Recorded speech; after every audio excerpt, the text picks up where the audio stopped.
সুধীবৃন্দ এবং আমন্ত্রিত অতিথিবৃন্দ, পাশাপাশি শিক্ষা প্রতিষ্ঠান প্রধান ও সংশ্লিষ্ট শিক্ষকদের দৃষ্টি আকর্ষণ করছি।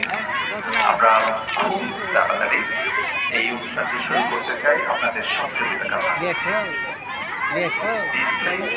এবং কুচকাওয়াজে যে সমস্ত প্রতিষ্ঠান অংশগ্রহণ করছে ধারাবাহিকভাবে তারা যারা লাইনে দাঁড়িয়েছেন, আমরা একটু ধারাবাহিকভাবে নামগুলো সংগ্রহ করতে চাই।